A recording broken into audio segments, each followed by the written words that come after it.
박유진 교수님께서 대부분의 증상에 대해서 많이 말씀을 해주셔가지고요. 그 부분 좀 중복되는 부분은 좀 짧게 넘어가도록 하겠습니다. 신경섬유종증은 저희가 이게 유전성이죠. 그리고 이제 신경에서 종양이 발생하는 거기 때문에 신경이 있는 모든 기관에 나타날 수 있고, 그리고 이게 또 그런 종양성뿐만 아니라 다기관 다 뭐 멀티 시스테믹하게 증상이 나타납니다. 그래서 NF1, 2, 슈바노모토시스 이렇게 세 가지 제네틱한 게 있는데 주로 오늘은 좀 NF1에 대해서 얘기할 거고요. 이게 한 50%는 스폰테니어스하게 스포라딕하게 발생하는 질환으로 알려져 있습니다. 이게 굉장히 유명한 어구인데 No two cases of NF are the same이라서 아주 증상이 다양하기 때문에 같은 증상을 가진 환자가 하나도 없다고 이렇게 알려져 있습니다. 그래서 저희가 이제 1, 2로 알려져 있는데 사실은 이게 이름만 뉴로파이브로모토시스지 사실은 1과 2가 전혀 다른 질환이죠. 그래서 신경에서 종양을 일으킨다 이거는 이제 같지만은 1은 좀 더 멀티 시스테믹한 질환으로 생각하시면 되고요. 2는 주로는 신경에 종양이 나타나는 거에 국한되는 질환으로 생각하시면 될 것 같습니다. 그래서 오늘은 1 얘기만 할 건데 아까 말씀드린 대로 이런 신경계의 다양한 질환, 그다음에 안과적인 증상, 그다음에 이제 근골격계 증상, 그다음에 피부 증상, 그다음에 카디오베스쿨라 증상, 그다음에 이제 GI나 아까 지금 일부 세션에 나와 있던 이런 캔서 관련된 이런 것들에 대한 다양한 증상이 멀티시스테믹하게 나타나게 되어 있습니다. 이런 멀티시스테믹한 질환은 이 NF1 진이 이건 RNA 익스프레션을 본 건데 이 브레인에서 굉장히 높지만 브레인 말고도 굉장히 다양한 기관에서 이렇게 많이 나타나고 있기 때문에 이 진에 뮤테이션이 발생했을 때 다양한 기관에서 문제가 일으킬 수 있다는 것입니다. 또 하나의 이 NF 뉴로파이브로마토시스의 가장 좀 큰 특징 중에 하나가 이 굉장히 베리어블한 멀티시스테믹한 디지즈라는 거죠.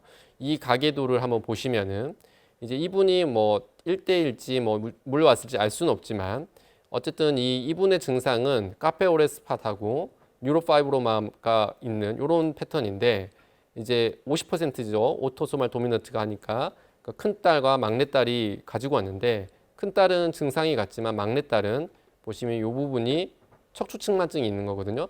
척추측만증을 새로운 증상으로 가지고 왔고 이 딸들의 자식들이 또 대부분 다 50% 정도 문제가 있는데 첫째 딸의 자식들은 요 세 번째는 지적장애인데요.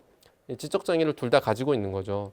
그리고 이제 이 아들은 지적장애와 척추측만증 이 모든 증상을 다 가지고 있습니다. 그래서 이렇게 나타나는 증상도 다양하고 또 하나는 시비어리티도 굉장히 다양합니다. 그래서 외래에서 보면은 아주 천차만별이거든요. 그래서 뭐 지적장애가 심한 애들도 있고 좀 경미한 애들도 있고 카페오레스팟뿐만 아니라 이런 다양한 증상 또 플렉시폼 파이브로마가 심한 사람도 있고 약한 사람도 있고 있는 사람도 있고 없는 사람도 있고 굉장히 베리어블한 이런 특징을 가지고 있습니다.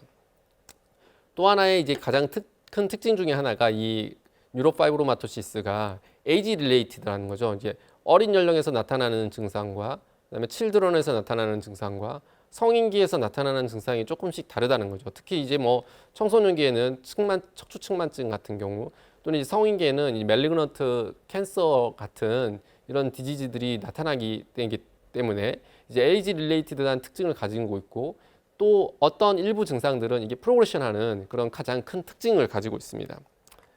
그래서 이게 신경섬유종증 일형을 좀 간단하게 정리하면은 이 멀티시스테믹하다 이게 다 모든 증상이 다 나타날 수 있다는 거죠. 굉장히 다양하고 굉장히 베리어블리티가 가지고 있고 또 이게 에이지 릴레이티드 되어 있고 프로그레시브한 이런 특징을 가지고 있습니다. 이런 앞쪽에 있는 쿠테니어스 뉴로파이브로마나 이런 서브쿠테니어스 이런 것들은 좀 비교적 심톰이 잘 없는데 이 플렉시폼 뉴로파이브로마나 멜리그넌트 페리페랄 너브 시스트 튜머 같은 경우는 이게 좀 핵심이죠. 이 부분은 제가 뒷부분에 대해서 좀 말씀을 드리도록 하겠습니다. 그래서 쿠테니어스 뉴로파이브로마는 저희 또 많이 보게 되죠. 이런 것들인데 뭐 아시다시피 이게 좀 팔로우를 해보면은 점점 크기도 커지고 좀 개수도 좀 늘어나고 이런 특징들을 보이고 있습니다. 그다음에 이제 제가 이제 뭐 소아 질환을 좀 많이 보다 보니까 이제 러닝 디서블리티나 인텔렉츄얼 디서블리티 지적 장애는 한 10% 미만인데요. 인구 비하면은 훨씬 더 많죠. 제네럴 인구 대비해서. 그다음에 이제 비헤비얼 이슈는 이제 ADHD나 오티즘 같은 것들을 말하는데 요것도 ADHD가 굉장히 임상에서 느꼈을 때도 좀 굉장히 커먼한 것 같습니다. 그 다음에 이제 근골격계적인 문제, 그 다음에 심혈관계 문제, 이런 문제들이 종종 볼 수 있는 문제인 것 같습니다. 그래서 그러면 어떤 과를 봐야 되는가? 뭐 대략적으로 이런 11개 정도의 관련된 분야에 대해서 진료를 봐야 되고, 또 어떤 부분은 이제 같이 보기도 하죠.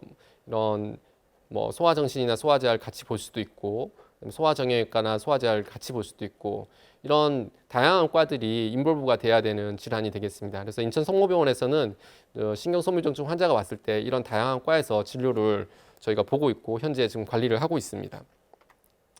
그러면 어떻게 하냐? 이제 레커멘드 되는 가이드라인은 이제 안과적인 거는 애뉴얼리 보라고 되어 있습니다. 성인이 되기까지. 그래서 매년 진료를 보셔야 되고요. 그다음에 이제 발달과 사이키아트릭한 어세스먼트는 이제 as need라고 되어 있지만 저 같은 경우는 애뉴얼리 이것도 관리를 하고 있습니다. 그래서 1년에 한 번씩 관리가 필요하고요. 스켈레탈은 주로는 이제 인펀트나 아주 칠드런의 문제이기 때문에 성장이 끝나기 전까지는 이것도 1년에 한 번씩, 특히 이제 청소년기는 척추 측만증이 올 수 있거든요. 그리고 또 디스트로픽한 경우는 굉장히 심하게 오기 때문에 이 부분은 굉장히 또 저희가 유념하게서 보고 있습니다. 카디오베스큘라한 경우도 애뉴얼리하게 보라고 좀 권유가 되고 있고요. 튜머나 뉴럴로직한 경우에도 애뉴얼하게 보는데 어떤 경우에는 더 자주 보라고 되어 있습니다. 그래서 필요한 경우는 MRI를 찍게끔 되어 있습니다. 그래서 오늘 이제 좀 많이 다뤄야 될 내용 중에 하나가 이제 플렉시폼 뉴로파이브로마토시스 파이브로마인데 사실은 왜 생기는지는 아주 정확하게 알려져 있지는 않은데 이제 패소메카니즘은 이제 슈반셀의 이제 네오플라스틱한 것들이 파이브로블라스트나 마크로페이지나 마스트셀에서 이렇게 비셔스 사이클을 돌면서 이게 계속 만들어내는 거죠. 그래서 요 얘기는 이제 2.75세 얘기인데 이 목 주변에 이렇게 플렉시폼 뉴로파이브로마가 있으면 에어웨이도 문제가 생기고 이쪽에는 이제 브라키알 플렉서스가 있기 때문에 신경 증상도 나고 통증도 생기고 페인 모터 센서리 심프톰도 나타나고 제 외래에서도 이렇게 잘 지내다가 이제 페인이 생기면서 보면은 이제 플렉시폼 뉴로파이브로마가 MRI에서 관찰되는 환자들이 있는 거죠. 이런 경우가 이제 진짜 저희가 이제 문제가 되는 경우고 또 중요한 거는 이 플렉시폼 뉴로파이브로마가 저희가 이제 이 악성으로 가는 전구체로 생각을 하고 있거든요. 그래서 이게 멜리그넌트로 가는 경우가 한 10% 내외로 알려져 있습니다. 그래서 이거를 이제 관리해 주는 게 증상도 있고 멜리그넌트도 갈 수 있고 그러니까 이게 좀 관리해 주는 게 목표 옛날부터 이제 많이 연구가 되어 있던 거죠. 그래서 이제 최근에 미국에서 어프루브된 약이 있어서 이제 요 약에 대해서 조금 말씀을 드리겠습니다. 셀루메티닙이라는 약인데 이 약 말고도 굉장히 사실은 많은 약들이 약이라기보다는 뭐 물질들이 연구가 연구해오고 있고 지금도 되어 있지만은 지금 허가된 약은 이 약이 유일하게 되겠습니다. 그래서 이 약이 이제 처음 소개된 거는 2016년에 애니제임의 페이즈 1으로 스터디가 진행이 됐었고 한 24명 정도의 아이를 모아서 이 페이즈 1 스터디를 진행을 했었는데요. 그때 실렸던 사진이 좀 드라마틱하죠. 요 아이인데 보시면은 이 왼쪽에 이런 아주 휴즈한 플렉시폼 뉴로파이브로마가 있었는데 굉장히 사이클 10이라는 거는 이제 10달 썼다는 거거든요. 10개월 만에 이렇게 굉장히 드라마틱하게 호전되는 경우를 보면서 이 약에 대한 이제 찬스를 가지게 된 거죠. 그래서 이제 모든 사람이 이제 이펙트를 보였던 건 아니고 한 70% 정도가 이펙트를 보였다 이렇게 발표를 했습니다. 그래서 이 약의 이제 기전을 좀 보시면 이제 뉴로파이브로민이 이제 NF1 진에 발현되는 이제 프로테인인데 요 뉴로파이브로민이 역할이 아까 이재훈 교수님 말씀하신 이게 튜머 서프레서 진입니다. 그래서 이게 이제 그로스 시그널을 이제 서프레션 하는 건데 이게 이 NF1의 뮤테이션이 생겨서 이 뉴로파이브로민이 디스펑션이 되면은 이 라스 패스웨이가 과활성화돼서 이 신경계의 셀의 프롤리퍼레이션과 그로스가 굉장히 과활성화되는 거죠. 그러면은 이 셀로메티닙은 이 패스웨이의 다운스트림에 있는 MEK라는 이거를 이니비션 시켜주는 역할을 하게 됩니다. 그래서 이 튜머 그로스를 좀 막아주는 이러한 메커니즘을 가지고 있는데요. 이러한 이제 백그라운드를 통해서 1차 페이즈 1도 좀 많이 성공을 했고 페이즈 2가 2020년에 역시 애니제임에 실렸습니다. 그래서 50명의 아이를 모았고 크게 큰 부작용 없이 튜머 프로그레션 서바이벌이 85% 정도 굉장히 아주 이건 내추럴 히스토리는 거의 다 프로그레션 하는데 굉장히 드라마틱한 차이죠. 역시 드라마틱한 사진을 NEJM에 실었습니다. 그래서 여기 에어웨이에 있는 튜머 플래시폼 튜머를 굉장히 감소되었고 역시 한 70% 정도 환자에서 반응을 하더라. 이걸 발표를 하면서 2020년 4월 14일에 FDA에서 그 뉴로파이브로마토시의 첫 번째 트리트먼트로 어프로브를 하게 됐습니다.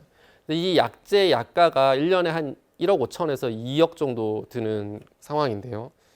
국내에서도 좀 임상 실험을 시행을 하였고 지금 이제 레포트를 준비 중인 걸로 알고 있는데요. 올 초에 이 급여 약제 약평의를 했었었는데 이제 불발됐죠. 이제 뭐 다양한 이유로 불발이 됐었고. 근데 최근 뉴스를 보니까 이제 재도전하겠고 자료 보완해서 이제 그 사이에 이제 많이 레포트가 또 많이 나왔거든요. 그래서 자료를 보완해서 재평가하는 그런 상황입니다. 근데 이제 그 상황 그런 이러한 뭐 급여나 이런 약평위하고 상관없고 또 별개로 이게 결국에는 이제 뭐 그러면 아까 전에는 그 심토마틱한 애들만 모았어서 했었었는데요. 뭐 이 지금 이제 최근에 이제 이펍에서 실린 논문인데 이제 에이심토마틱한 애들 이렇게 좀 수술이 좀 불가능한 지금 이제 퍼스트 트리트먼트는 이제 수술로 되어 있어서 이제 다음 시간에 이제 또 수술적인 내용기가 좀 이야기 될 텐데요. 이런 수술이 불가능한 에이심토마틱 같은 경우도 쓸 수 있지 않을까? 뭐 당연한 생각이죠. 당연한 게서 역시 한 25명 모았더니 한 70%는 반응을 하더라. 이런 애들은 이제 반응을 안 한 애들이죠. 오히려 프로그레션 하는 애들. 이런 애들도 있고. 저희가 뭐 지금 클리니컬 트라이얼에 있는 거 보면 그럼 성인은 어떨까? 성인의 심토마틱이 있는 환자, 어덜트도 당연히 연구가 지금 되어지고 있고.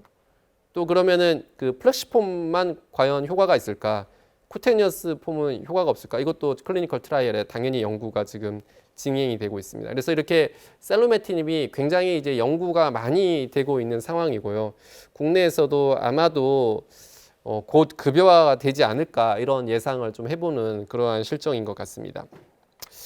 그래서 이제 좀 강의를 정리하면은 뉴로파이브로마토시스 타입 1은 굉장히 멀티시스테미틱하고 베리어블하고 에이지 릴레이티드고 프로그레시브한 이런 양상을 보이고 있기 때문에 에이지 어프로프리에이트 멀티 디스플리너리 서베일런스가 아주 중요한 지지가 되겠습니다. 그래서 우리가 이제 진단도 중요하고 이런 관리도 중요한 이런 병이 되겠고 최근에는 이 뉴 드럭 포텐셜이 좀 나왔죠. 그래서 아까 전에 첫 번째 강의했던 박유진 교수님 말씀하셨던 이 얼리 다이그노시스, 제네틱한 다이그노시스 굉장히 중요하고요. 요즘에는 이제 홀바디 MRI를 좀 저도 찍고 있는데 이거가 예전에는 좀 이제 치료나 이런 것들이 좀 한계가 있어서 좀 어려웠지만 차후에는 이런 홀바디 MRI를 좀 많이 찍는 이런 그런 트렌드가 되지 않을까 이렇게 조심스러운 전망을 해봅니다. 네, 감사합니다.